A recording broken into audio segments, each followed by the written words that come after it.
और इस कैबिनेट बैठक में कई अहम फैसलों पर मुहर लग सकती है। हालांकि वो फैसले कौन कौन से हो सकते हैं जिन पर मुहर आज कैबिनेट की लग सकती है, वो प्रस्ताव कौन से हो सकते हैं जो पास हो सकते हैं, उसकी जानकारी अब आपको ग्राफिक्स के जरिए देते हैं। देखिए, किसानों को सिंचाई के लिए बिजली मुफ्त देने का प्रस्ताव ये आज पास हो सकता है यहां से। इसके अलावा पशु अभ्यारण्य नीति के प्रस्ताव को मंजूरी मिल सकती है कैबिनेट की मीटिंग से। 60 साल से ऊपर की महिलाओं को बस में मुफ्त यात्रा का प्रस्ताव पास किया जा सकता है कैबिनेट की पटल से। इसके अलावा पूर्वांचल एक्सप्रेसवे पर टोल टैक्स की दरों को निर्धारित करने का जो प्रस्ताव है उस पर भी मुहर संभव है कैबिनेट से।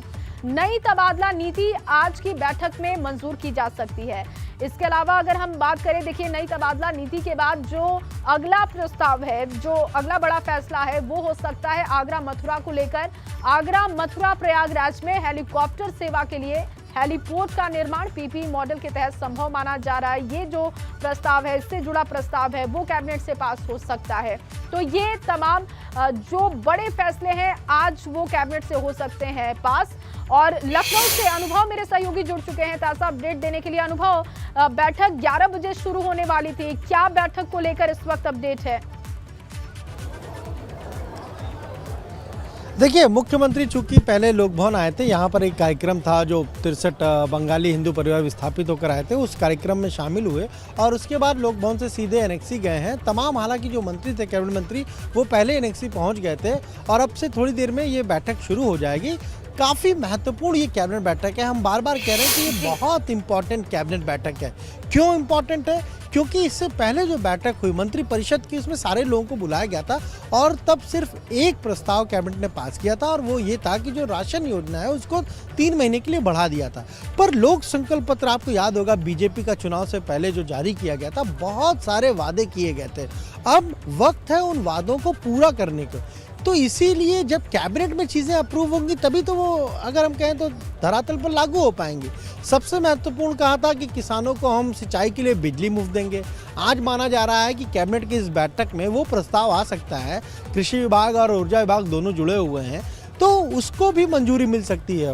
बड़ा प्रस्ताव था और अगर उसको मंजूरी मिलेगी तो उत्तर प्रदेश में जो किसान हैं उनके लिए बहुत राहत रहेगी। दूसरा, जिस तरीके से ये भी कहा था कि जो 60 वर्ष से अधिक उम्र की जो महिलाएं हैं वो उत्तर प्रदेश की रोडवेज की जो बसें हैं उसमें फ्री यात्रा करेंगी, तो उस पर भी परिवहन विभाग की तरफ से आज प्रस्ताव लाया जा सकता है। ये भी एक महत्वपूर्ण प्रस्ताव है।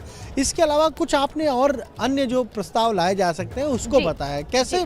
देखिए, कुछ ऐसे प्रस्ताव है जिसका सीधा असर जनता के ऊपर पड़ेगा, कुछ ऐसे होते हैं जिसमें नियमों में संशोधन होता है तो उसका जनता से सीधा कुछ लेना देना नहीं होता, लेकिन हाँ, काम को तेजी से आगे बढ़ाने के लिए वो संशोधन भी जरूरी होते हैं। जैसे अब प्राइवेट पार्टनरशिप पे पीपीपी मॉडल के तहत 3 जगहों पर कहा जा रहा है कि जो हेलीपैड है, ताकि हेलीपैड वहाँ पर हेली सर्विस शुरू की जा सके, हवाई सेवा शुरू की जा सके। इसके लिए हेलीपैड कैसे बनेगा, तो उसके लिए क्या प्राइवेट पार्टनरशिप होगी, पीपीपी मॉडल लागू होगा। दूसरा, पूर्वांचल एक्सप्रेसवे पर अभी तक टोल नहीं लगता है, अब टोल लगने की तैयारी है।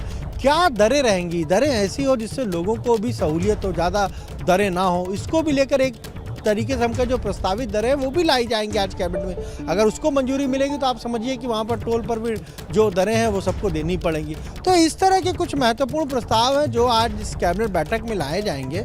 किन किन प्रस्तावों को, कितने प्रस्तावों को मंजूरी मिलेगी, ये अब से थोड़ी देर बाद पता चलेगा। लेकिन इतना ज़रूर है कि 14 से 15 महत्वपूर्ण प्रस्ताव आज की इस कैबिनेट बैठक में लाए जा सकते हैं। चलिए अनुभव, जब बैठक शुरू होगी उसके बाद आपसे अपडेट लेंगे। बहुत शुक्रिया फिलहाल आपका तमाम जानकारी के लिए, तमाम अपडेट के लिए।